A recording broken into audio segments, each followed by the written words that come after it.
Le ministère des Affaires étrangères et des Tchadiens de l'étranger a servi de cadre à la sortie solennelle des élèves de la 19e promotion de l'École nationale d'administration. La cérémonie a eu lieu ce matin.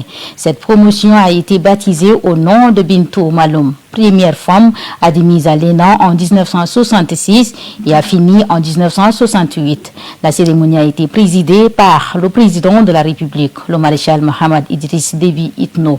Dans son allocution, le chef de l'État a réitéré son engagement à faire de la jeunesse un maillon d'excellence dans un progrès au Tchad. On en parle avec Madjlom Alphonsine. Dans un contexte national et international marqué par une concurrence accrue entre institutions de formation et par des exigences croissantes de professionnalisation de l'administration publique, l'École nationale de l'administration se veut un véritable pôle d'excellence de formation et d'encadrement des administrateurs tchadiens. Une sortie immersive plongeant l'ensemble de corps d'enseignants et les acteurs à l'éducation dans une course de compétition de rigueur et de performance. L'ENA est une vieille institution de la République, créée au lendemain de l'indépendance et a fêté ses 60 ans en 2023. Elle a été créée à cette époque dans le but de doter les jeunes États tchadiens post-colonial des cadres qui devraient remplacer progressivement les administrations coloniales. Dr Ramatou Mahamadou Goutouin, la présidente du conseil d'administration, s'est félicitée du résultat réalisé par l'ENA. Ce qui témoigne de l'engagement exceptionnel des autorités tchadiennes à réinventer le système éducatif répondant aux exigences de l'heure. Cette modernisation qui progresse à grands pas s'appuie sur la digitalisation des processus afin de réduire les délais de traitement des dossiers et de renforcer la transparence. Pour permettre au maréchal président de la République, de haut de son bureau pour accéder au chantier et à tout ce qui se fait sur le terrain. L'émotion est à son comble. Fouka Christiane est l'une des lauréats. Si j'ai un message ou quelque chose à dire à mes sœurs, c'est que nous avons les mêmes possibilités que les garçons. Si les garçons arrivent à exceller, nous aussi nous sommes dotés de mêmes potentialités. Alors nous ne devons pas baisser les bras. Nous devons affronter les défis et marcher tête haute. Pour le maréchal Mohamed Idriss Déby Itno, la formation de la jeunesse ne peut plus attendre. Elle reste un impératif pour le gouvernement de la Ve République. Chers lauréats, il y a 3 ans, vous avez fait le choix judicieux d'intégrer cette prestigieuse école, de vous engager dans un parcours noble consacré à l'intérêt général.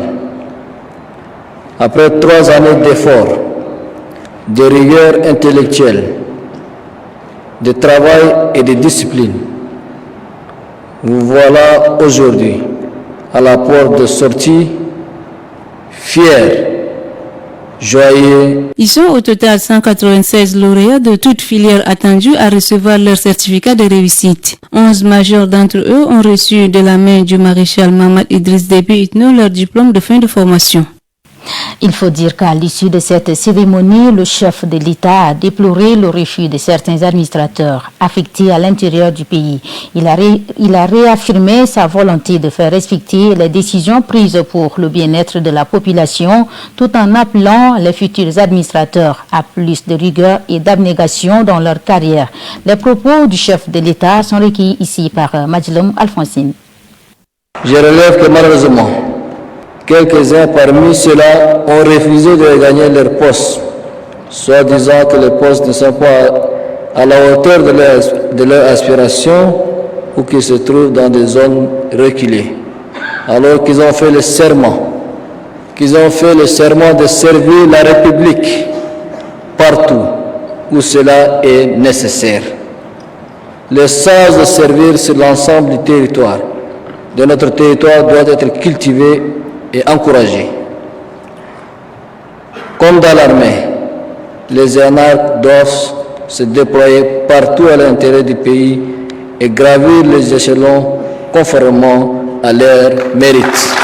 Vous devez aller servir où la République vous appelle, car la voie que vous avez choisie est certes noble mais exigeante.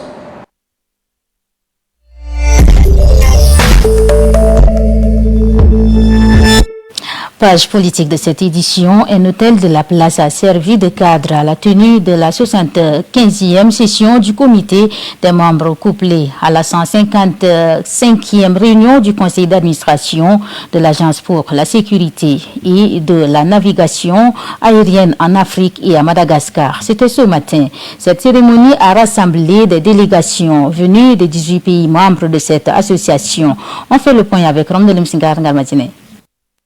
N'Djamena accueille ce 30 juillet 2025 la 155e session du conseil d'administration associée à la 75e réunion statutaire de la SEGNA. Celle-ci marque la toute première rencontre officielle après la prise de fonction du nouveau locataire de la direction générale de cette instance communautaire élue lors de la 74e session extraordinaire qui s'est tenue le 27 septembre 2024 à Dakar, au Sénégal. Au cours de ces assises, les questions de l'examen de l'état d'exécution du budget et du programme d'activité de la SEGNA, les discussions sur les sécurités de navigation aérienne et de développement économique, la consolidation de la gouvernance et de la coopération aéronautique en Afrique seront méticuleusement examinées. Pour l'OPCA de la SEGNA, M. Ranjatolina Roland, cette grande rencontre est évaluative. Les réunions du conseil d'administration sont des moments importants dans la vie et la gouvernance de notre agence, affectent et orientent le fonctionnement et les ambitions de l'agence. Notre présente réunion revêt en effet une importance symbolique et stratégique car elle marque la première réunion officielle depuis l'entrée en fonction de notre nouveau directeur général, M. Prosper Zouminto. Ouvrant les travaux, la ministre des Transports, de l'Aviation civile et de la Météorologie nationale, Fatime Goukouni-Wadei, dit être fière de voir son pays accueillir de cette réunion statutaire de l'instance communautaire afin de projeter ensemble sur une finalité de consolidation des acquis du système de fourniture de services aéronautiques bien structuré. Au cours de cette session, le directeur général vous présentera le premier rapport de son mandat. Sans aucun doute, le dit rapport dressera un état des lieux rigoureux du fonctionnement global de l'agence, identifiera les dysfonctionnements et proposera des pistes concrètes d'amélioration. En adoptant les résolutions appropriées et en formulant des recommandations qui nous permettront de parfaire l'ensemble de notre chaîne de valeur avec pour seule finalité la consolidation des acquis ménagers de notre système de fourniture de services de navigation aérienne. La SEGNA, il faut le rappeler, c'est une agence intergouvernementale avec une mission d'assurer la sécurité de la navigation aérienne en Afrique et à Madagascar. Elle regroupe 18 États membres et assure la gestion de l'espace aérien de ces pays. Elle constitue un modèle historique d'organisme régional dédié à la gestion coopérative des espaces aériens et à la fourniture des services de sécurité de la navigation aérienne. En ce qui concerne ces assises statutaires, placées sous le haut patronage du Premier ministre tchadien, ambassadeur Alamay Halina, durera 3 jours.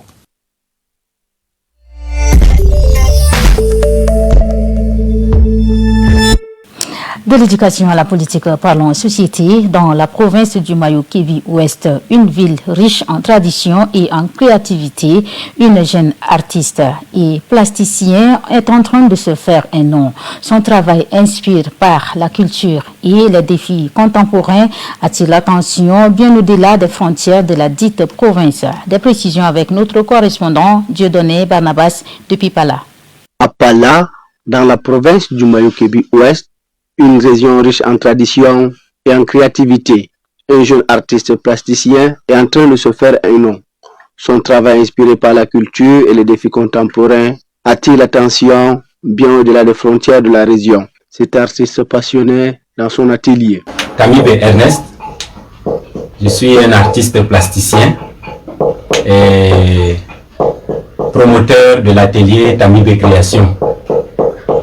Et c'est depuis quelques années que je suis dans le domaine de l'art et petit à petit je suis devenu un passionné de ce métier. Ses œuvres mêlent techniques traditionnelles et messages modernes. Il utilise des matériaux locaux, coquillages, bois, tissus et peinture. J'ai d'abord commencé par la peinture, mélange peinture-coquillage collage. Et aujourd'hui, j'ai dit, mais pourquoi ne pas faire entièrement des objets ou bien des œuvres artistiques à base des coquillages. À travers ses mains et son imagination, Tamibe Ernest redonne vie aux traditions, tout en traçant une voie nouvelle, une preuve que l'art peut naître partout, pourvu qu'on y croit. Au Mayo-Kébi Ouest, une étoile monte. Dans la province du Mayo-Kébi Ouest, rendons-nous dans la province de Mandoul, est l'une des provinces qui connaît le plus souvent des conflits de différents types. Malgré les campagnes et sensibilisations, ces conflits semblent avoir la peau dure. Migamati Pekam Christiane, de retour depuis Kumbra, nous en parle. Qu'il soit le conflit intercommunautaire, foncier, agriculteurs et éleveurs, la fin de ces conflits demande une unité d'esprit. Malgré les efforts consentis ça et là, ces conflits semblent avoir la peau dure et sont envenimés par une mauvaise gestion, a laissé entendre le coordinateur de l'association de l'arrêt, Madi Rangar Alkwa. Un problème que les gens n'aiment pas la vérité, les gens ne veulent pas qu'on dise la vérité. Ça, c'est le premier. Deuxièmement, il faut qu'il y ait la justice. Tant qu'il n'y a pas la justice, il n'y aura pas vraiment la cohésion sociale, il n'y aura pas la paix. Les plus forts vont continuer à écraser les plus faibles. Et bonjour le dégât.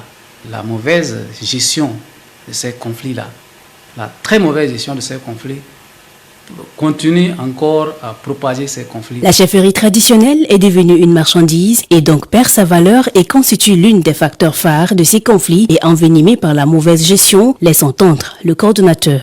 Dans un passé récent, c'était beaucoup plus lié, il y a des liens, ça se partage de père au fils. Aujourd'hui, c'est devenu une marchandise. Et donc, dans un seul village, tu vas trouver au moins 4, 5, voire 10 chefs de village et personne ne respecte l'autre. C'est un désordre qui s'installe et ça envenime également la situation. Le nez même de ce problème, c'est l'accaparement de terres. Certains villages sont encerclés par les campements, par les ferriques des éleveurs et donc ces familles agraires n'ont plus de terres cultivables. Et si un paysan n'a plus de terre cultivable, ça veut dire qu'il est appelé à mourir avec toute sa famille. C'est une mort programmée. La réponse du berger à la bergère, le chef du canton de Bissada, donne sa version des faits. Nous, on n'a pas une fois pris parti dans un conflit. Nous, on essaye de trancher selon les règles de la loi. Mais si on voit que ça dépasse notre compétence, on en va. Mais en milieu rural, quand quelqu'un va à la justice ou bien au niveau cantonal pour trancher un conflit et que l'autre ressort vaincu, va dire que non, que vous avez pris parti. Mais ça existe dans toutes les sociétés, c'est pas seulement ici à Bissada ou bien dans la province du Mandoul. Pour éviter aux Tchadiens et surtout les Mandoulais en particulier de croupir sous le joug de ces conflits et pour parler de la paix, les mots ne suffisent pas. La paix, elle est éphémère. Il faut qu'il y ait vraiment la paix et il faut qu'il y ait la volonté politique. Et la volonté politique, il va falloir que les gens s'engagent. La paix n'est pas verbale, c'est dans le comportement, c'est dans les faits. Mais il ne suffit pas de parler de la paix et adopter un autre comportement contraire. Les conflits ont certes la peau dure, mais il n'est pas impossible d'y mettre fin. Il suffit d'une réelle volonté manifeste des acteurs à tous les niveaux pour que ces conflits soient classés à jamais dans le placard de l'histoire et de tourner la page pour un Tchad refondé. Merci Migamati Bekam Christian. L'on constate dans la ville de N'Djamena que bon nombre de parents ignorent les risques auxquels leurs enfants sont exposés. Il est important de faire preuve de prudence afin de prendre des mesures préventives pour protéger les enfants lors des trajets à moto. Quelles sont alors les implications des parents face à cette situation? Masdene Zouzian nous en dit plus avec le récit de Frida Akitem.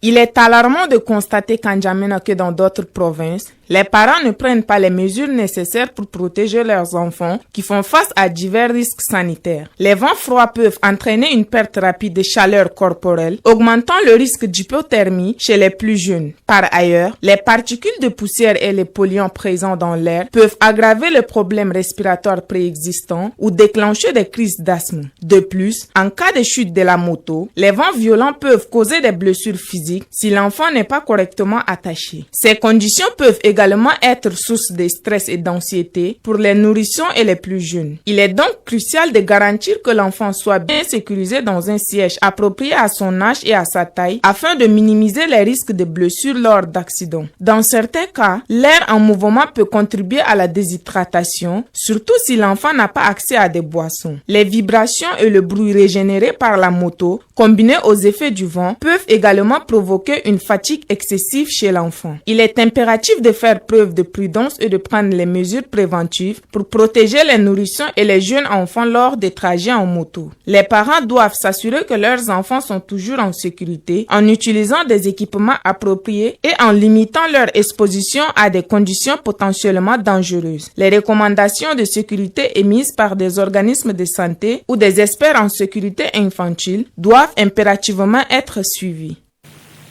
Le port d'écouteurs, surtout s'il est prolongé à volume élevé, présente plusieurs risques pour la santé auditive. Le risque d'infection de l'oreille est l'un des dangers accrus pour la santé routière et réduit la perception d'environnement. Suivez le commentaire de Raïssa Élysée avec le récit de Yaki Lydia. L'exposition répétée à des volumes sonores élevés peut endommager de manière irréversible les cellules sensorielles de l'oreille interne, entraînant une perte d'audition. Une utilisation excessive peut entraîner une sensation de fatigue, des sifflements ou des douleurs. Les sons soudains et forts émis par les écouteurs peuvent provoquer des dommages immédiats.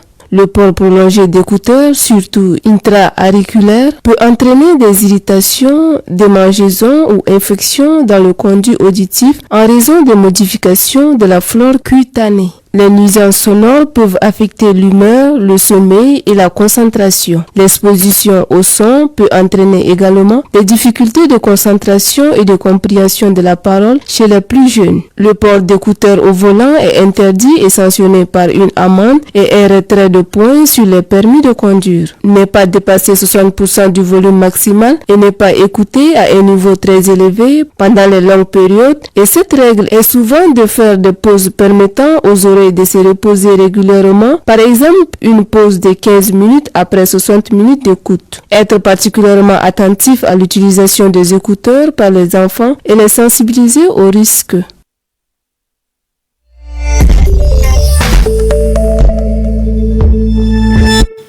Autre volet de l'actualité, la délégation provinciale de la santé a organisé une réunion des comités directeurs à mi-parcours. C'était ce matin dans la province de la Tangilé. Les travaux ont été lancés par le secrétaire général de la province de la Tangilé, El Hadj Abdoulaye Boulama. Notre correspondant à la Bara Midim nous en dit un peu plus depuis la Tangilé. Ces assises de 3 jours, selon les organisateurs, constituent un cadre de concertation pour assurer le suivi et l'évaluation périodique des performances. Elle offre une opportunité importante d'examiner objectivement le chemin parcouru depuis le début de l'année, d'identifier les réussites, de relever les difficultés rencontrées et d'envisager ensemble des actions correctives pour l'atteinte des objectifs fixés à l'horizon 2025.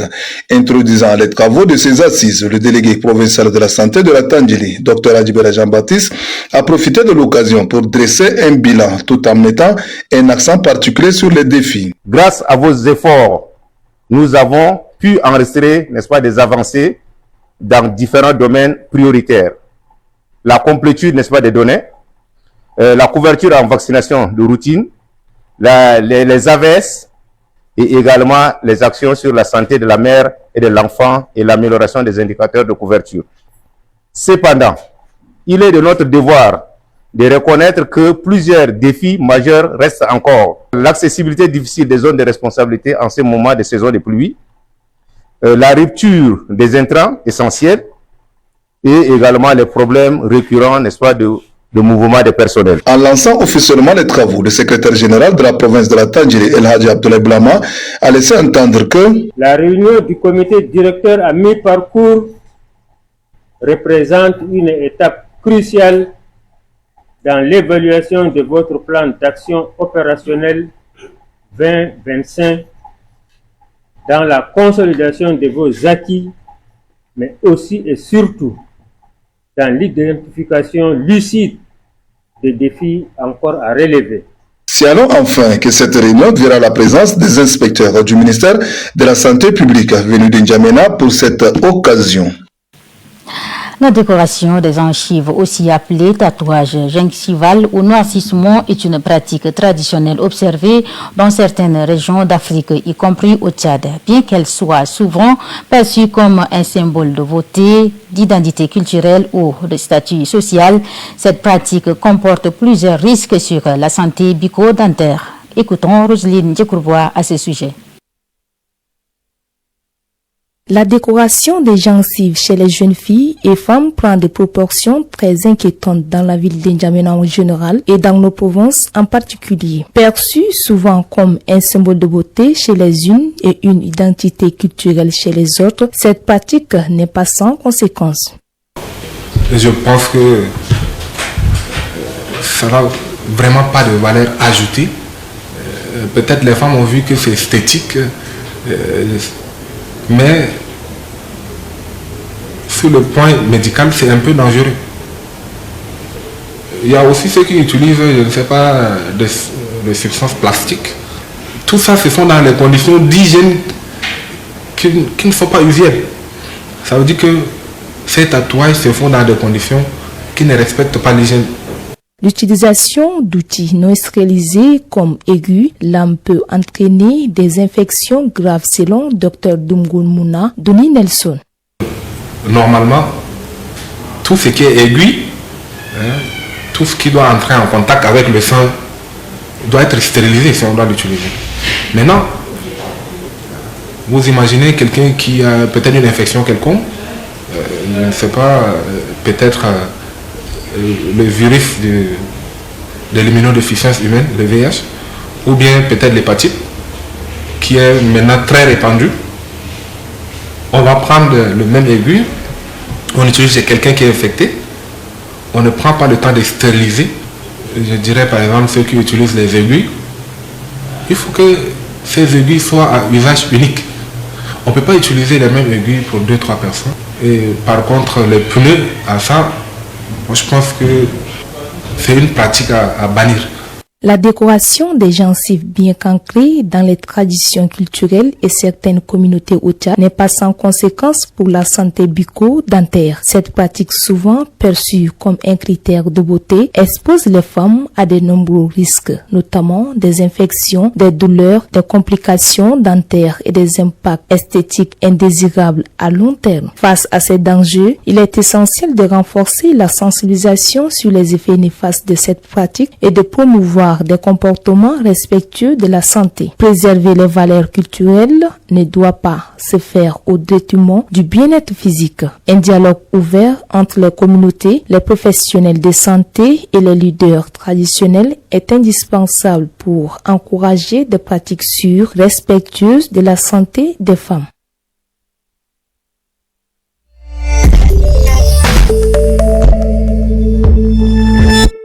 Dernier élément pour mettre un terme à cette édition. À moins de 45 jours du prochain rassemblement international, l'équipe nationale du Tchad, les SAO, se retrouve dans une situation critique. 4 matchs éliminatoires de la Coupe du Monde 2026 sont programmés entre septembre et octobre. Mais l'environnement autour de la sélection reste incertain. Plus de précisions avec Mbandixem Sadok.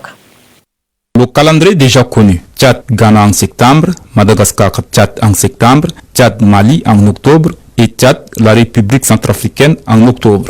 Même si la qualification semble déjà hors d'atteinte, ces rencontres restent importantes pour tenter de gagner quelques points, éviter les tours préliminaires de la CAN ou encore maintenir sa place de tête de chapeau pour ces préliminaires et surtout amorcer une reconstruction en vue des qualifications pour la CAN 2027. Malheureusement, à ce jour, aucun match ne pourra se jouer à domicile. Le stade olympique Maréchal Idriss Déby Itno de Mandjafa, bien qu'achevé et pompeusement inauguré, n'est pas encore homologué en attente d'une dernière visite officielle. Quant au stade Idriss Mamad Ouya, il est encore en chantier et ne se sera probablement pas prêt avant plusieurs semaines. Si la situation ne change pas rapidement, les SAO disputeront une fois de plus leur match du mois de septembre et probablement d'octobre hors du pays, priver toujours de leur public et de l'avantage du terrain. À cela s'ajoute une autre difficulté majeure. Les championnats locaux sont aux arrêts. Le retour d'un championnat national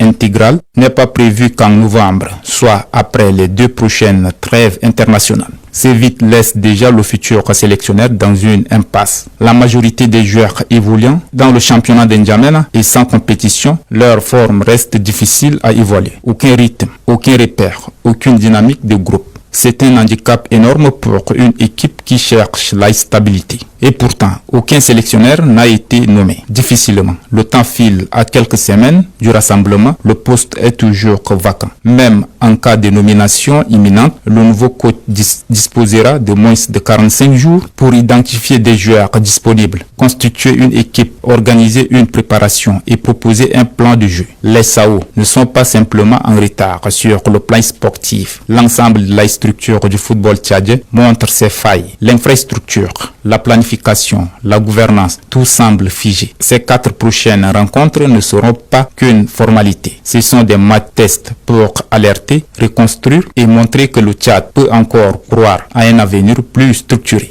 Mais il faut des décisions et surtout il faut agir maintenant car le temps perdu ne se rattrape pas sur le terrain et les SAO ne peuvent plus se permettre d'attendre. Chers téléspectateurs internautes de la chaîne citoyenne auditeurs de la radio Electron FM, ainsi prend fin cette édition. Merci de votre fidélité. Merci à la régie. Prenez soin de vous et à demain.